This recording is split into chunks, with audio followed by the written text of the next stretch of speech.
हाँ। मणिपुर की जो सरकार है, जिस तरीके से वहाँ पर ये बच्चियों को दरिंदगी के शिकार यानी कि भी सोचनी चाहिए कि इससे कोई बहुत बड़ा दर्दनाक घटना हम नहीं देखे थे ज़िंदगी में। मैंने दिल्ली का गैंग रेप देखा था, लेकिन दिल्ली के गैंग रेप जो दामनी का गैंग रेप हुआ था, उससे कहीं दोगुना बदतर वहाँ की स्थिति है कि एक बाप के सामने एक बेटी का रेप करता है वहाँ पर अपराधी, एक भाई के सामने एक बहन का कपड़ा उतार देता है। तब इससे बड़ा शर्म की बात क्या है देश में? क्या सीमा हैदर पाकिस्तान से आई है, जैसा लग रहा है कि उसके पीछे मीडिया, जितना गोदी मीडिया, गोदी यूट्यूबर, उसके पीछे हाथ धोकर पड़े हुए हैं। सीमा कब खा रही है, सीमा कब नहा रही है, सीमा कब कहाँ जा रही है, लोग उसको दिखा रहे हैं। लेकिन मणिपुर की घटना को दिखाया आज 3 महीना के बाद वो वीडियो वायरल हुआ, तब ना आप हमारे पास आए हैं पूछने के लिए। लेकिन 3 महीना से वहाँ बच्चियों के साथ क्या हुआ होगा, 100 हत्याएं हो गई है, इसका जवाब कौन देगा? सर, आप देख रहे हैं टीवी मीडिया न्यूज। हमारे साथ अभी मरीन ड्राइव पे छोटू भैया जी जो तवाई न्यूज चलाते हैं, अभी मिले हैं। मैं इनसे मणिपुर के बारे में बात करना चाहूँगा। मणिपुर में जो उस तरह से घुमाया गया है नंगे कर उस पर क्या कहना चाहेंगे भैया?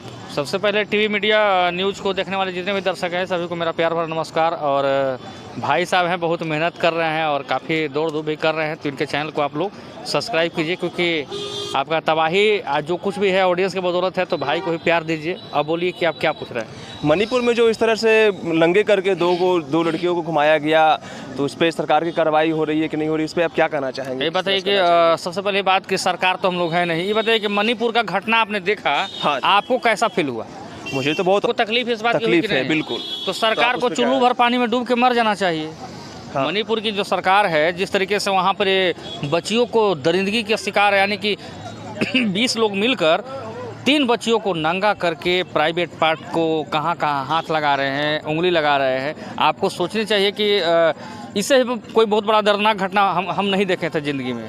मैंने दिल्ली का गैंग रेप देखा था, लेकिन दिल्ली के गैंग रेप जो दामनी का गैंग रेप हुआ था, उससे कहीं दोगुना बदतर वहाँ की स्थिति है कि एक बाप के सामने एक बेटी का रेप करता है वहाँ पर अपराधी, एक भाई के सामने एक बहन का कपड़ा उतार देता है।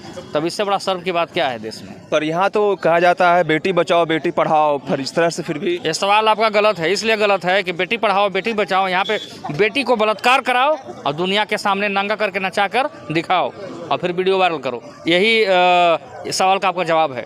अच्छा, इसमें सरकार को क्या करना चाहिए? उनको मतलब कठिन से कठिन सजा होना चाहिए या सीधा क्या करना चाहिए? सरकार को इस पर कठिन से कठिन कार्रवाई तो करनी ही चाहिए। पहले जितने भी दुर्दांत अपराधी हैं, साले जितने भी हैं, उन लोग को इनकाउंटर करना चाहिए। सरकार के मुंह और नाक छुपाने के लिए शायद उनके लिए यही कदम अच्छा होगा। पर अभी तक इस पे जो जितना भी यूट्यूबर लोग हैं, एक भी इस पे वीडियो या कुछ भी नहीं बनाया आज तक। इस पे क्या? ये सब साले भड़ुए हैं, ये सब मनुवादी हैं। ये सब अपनी माँ बहन को भी अगर नंगा होते हुए देख लेंगे तो व्यू के लिए कुछ भी कर लेंगे। लेकिन जब वहाँ पर मेन चीज़ है, मेन मुद्दा है, तो बीजेपी वाले उनके बहनोई लगते हैं, मौसा लगते हैं, फूफा लगते हैं। मैं मानता हूँ कि बीजेपी वाले को तुम बहनोई मानते हो, मानो, बहनोई पहुना जो मानना है मानो। लेकिन वो जो अपराधी हैं, जो बेटियों को नंगा करके घुमाए हैं, आपके घर में बेटी बहन नहीं है, किसी घर में बेटी बहन है ना, नंगा करके घुमाए हैं, उसको दिखाइए, सही तरीके से दिखाइए। और अगर आपके पछवाड़े में औकात नहीं है तो नहीं दिखाइए, कोई दिक्कत नहीं है। लेकिन आज बताइए कि तमिलनाडु में जो घटना हुई थी, रोज़ वीडियो वायरल हो रहा था, उस पर कुछ झूठी वीडियो ही बनाया, अफवाहें के पीछे लोग भागने लगे, लोग तेजस्वी की सरकार 180 के दिन में गिराने लगे। क्या वहाँ कब गिराएंगे आप सरकार? वहाँ सरकार को कब गिरेंगे आप? क्योंकि ये घटना सच्चाई है। तो यहाँ पर अगर कोई बिहार में शराब पीकर मर जाता है तो लोग उसको बोलते हैं कि शहीद का दर्जा दो। आज वहाँ बेटियों को नंगा करके मणिपुर में घुमाया जा रहा है। अब उसके लिए कौन लड़ेंगे? लेकिन हम लोग तो लड़ेंगे। हाँ, बिल्कुल। हाँ, क्योंकि हम लोग भड़ुआ पत्रकार नहीं है। और ये धीरेन्द्र शास्त्री जो कह रहे हैं कि जिस औरत को सिंदूर ना हो, मंगलसूत्र ना हो, वो एक प्लॉट खाली है, कोई भी रजिस्टर करवा सकते हैं, तो इस पर आप क्या कहना चाहेंगे? वो मैं तो आपको शुरू से ही बता दिया, धीरेन्द्र शास्त्री पर जिसमें बागेश्वर बाबा का नाम जुड़ा हुआ था, यानी कि बजरंगबली का सबसे बड़ा भक्त मैं हूँ। लेकिन बजरंगबली के आड़ में वो गुंडागर्दी कर रहा है। बजरंगबली का बहुत बड़ा भक्त नहीं है। बताइए कि किसी की महिलाओं को बोल रहा है कि खाली प्रोडी, इसके मांग में सिंदूर नहीं है। कोई फौजी भाई हैं देश पर जो रक्षा करते हैं, सीमा की रक्षा करते हैं, वो आज इस दुनिया में नहीं है, उनको आतंकवादी के द्वारा मारा गया है, पर किसी कारण मृत्यु हो गई है। उनकी विधवाएं पत्नियां हैं, उनके भी मांग में सिंदूर नहीं होता, उनके गले में मंगलसूत्र नहीं होता। क्या वो खाली प्लॉट है? क्या उस पर भी कोई रजिस्टर कर लेगा? इसका मतलब कि वो आदतन अपराधी है, आदतन गुंडा है। वैसे दुर्दांत अपराधी को सलाखों के पीछे आसाराम और राम रहीम की तरह जांच करके भेजना चाहिए। हालांकि वो बीजेपी का पोसुआ गुंडा है। धीरेन्द्र शास्त्री। कहीं शायद उसकी बहन अगर मुसलमान से शादी कर ली है, इसलिए अपने बहन को देखकर मांग में सिंदूर और मंगलसूत्र नहीं देखकर खाली प्लॉट की बात किया होगा, हो सकता है। तो धीरेन्द्र शास्त्री इस तरह से वर्ड यूज करते हैं तो उन पे कार्रवाई क्यों नहीं होती? कार्रवाई बहुत जल्द होगी। वैसे वैसे आसाराम नहीं बोलते थे, आसाराम और झांसाराम सब जितना थे सब चल ना गए भीतरे, राम रहीम चल गए, न जाने कितने बाबा को मतलब कि भीतर भेज दिया गया। अब एगो बाबा यही बचल हैं, और जिस तरीके से वहाँ पर अभी बीजेपी की तरफ से कार्रवाई की सरकार है, ये बकस्ती नहीं है, हर एक जगह पे कार्रवाई करती है। कार्रवाई की सरकार है, तो मैं देखता रहा हूँ कि कार्रवाई वहाँ पर बेटियों को 3 महीना से नंगा किया जा रहा है, गांव में खेत में ले जाकर गांव वाले के सामने रेप किया जाता है और उसको मार दिया जाता है, जला दिया जाता है। ना जाने वहाँ पर कौन कौन सी घटनाएं हो रही है, क्यों नहीं कार्रवाई करती है बीजेपी वाली सरकार? अब कितना समय चाहिए उनको? हाँ। क्यों नहीं इनकाउंटर करती है वैसे अपराधियों को? हाँ बिल्कुल, इनकाउंटर करना क्या वो वाल्मीकि वेद व्यास हैं क्या, जो उनको अब सरकार छोड़ी हुई है? इसके मतलब ये साफ जाहिर होता है कि बीजेपी की सरकार में जिस तरीके से नारा आया है कि बेटी बढ़ाओ बेटी बचाओ, हमें नहीं लगता है। बेटी को बलात्कार करो, नंगा रोड पर घुमाओ और वीडियो वायरल करो, इसका मतलब अर्थ यही हुआ। अभी अगर ये विपक्ष की सरकार वहाँ पे होती, मणिपुर में अगर बीजेपी की सरकार नहीं वहाँ पे होती, अगर कांग्रेस की या सरकार उसका होती, तो फिर यहाँ पे क्या होता?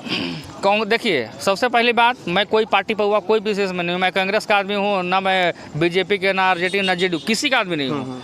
मैं एक पत्रकार हूँ। पत्रकारिता का भाव होता है यानी कि स्वच्छ मन से पत्रकारिता करना। क्या कांग्रेस गलती करेगी तो उसको छोड़ दिया जाएगा? थोड़ी ना। कांग्रेस की सरकार में ऐसी नहीं हुई थी, लेकिन बीजेपी की सरकार में जिस तरीके से बोलती है कि अपराधियों पर नकेल कसे जाएंगे, मुझे नहीं, क्योंकि बीजेपी अब ढीला पड़ती जा रही है। इनको सिर्फ हिंदू मुस्लिम जाति धर्म करके वोट लेने हैं, दंगा भड़काने हैं, यही इन लोग के पास अब काम बच गया है। क्योंकि जहाँ भी आप देखेंगे अब जातिवाद इतना चरम सीमा पर है, चाहे बिहार उठा के देखिए, चाहे जहाँ भी उठा कर देखिए, ये सबसे बड़ा देन बीजेपी का जाता है। हिंदू मुस्लिम कराएगी, कभी राम मंदिर की बात करेगी, कभी बाबरी मस्जिद तोड़ने की बात करेगी, लेकिन वो अपराधियों का इनकाउंटर करने की बात कब करेगी? हाँ। तो इनके पास तो कोई सवाल नहीं है, मुद्दा हमेशा भटका। ये बताइए क्या सीमा हैदर पाकिस्तान से आई है, जैसा लग रहा है कि उसके पीछे मीडिया, जितना गोदी यूट्यूबर उसके पीछे हाथ होकर पड़े हुए हैं। सीमा कब खा रही है, सीमा कब नहा रही है, सीमा कब कहाँ जा रही है, लोग उसको दिखा रहे हैं। लेकिन मणिपुर की घटना को दिखाया आज 3 महीना के बाद, वो वीडियो वायरल हुआ तब ना आप हमारे पास आए हैं पूछने के लिए। लेकिन 3 महीना से वहाँ बच्चियों के साथ क्या हुआ होगा, 100 हत्याएं हो गई है, इसका जवाब कौन देगा? तो छुपाने से, सोशल मीडिया को बंद करने से, नेट बंद करके सच्चाई को नहीं छुपाया जा सकता है। चलिए, लास्ट करना चाहेंगे धीरेन्द्र शास्त्री जो है इस तरह से बोले, उन पे आखिरी क्या मतलब कहना? आखिरी बस यही कि सरकार को उस पर, सरकार क्या करे? सरकार तो उन्हीं की है, बीजेपी यानी कि उन्हीं की सरकार है। उनका पोसुआ गुंडा है धीरेन्द्र शास्त्री। जिस तरीके से महिलाओं को अपमानित करने का प्रयास किया है, किसके घर में माताएं बहनें नहीं होंगी जो विधवा होंगी, उनके पति नहीं होंगे, उनके मांग में सिंदूर नहीं रहता है, मंगलसूत्र भी नहीं रहता, वो खाली प्लॉट है। हो सकता है उसको अपना बहन का देखकर याद आ गया कि हमारी बहन खाली प्लॉट है, इसलिए खाली प्लॉट की बात करता है। हालांकि वो वैसे लफंगा को जेल भेज देना चाहिए तो शायद अच्छा होगा, सिर्फ धीरेन्द्र शास्त्री को।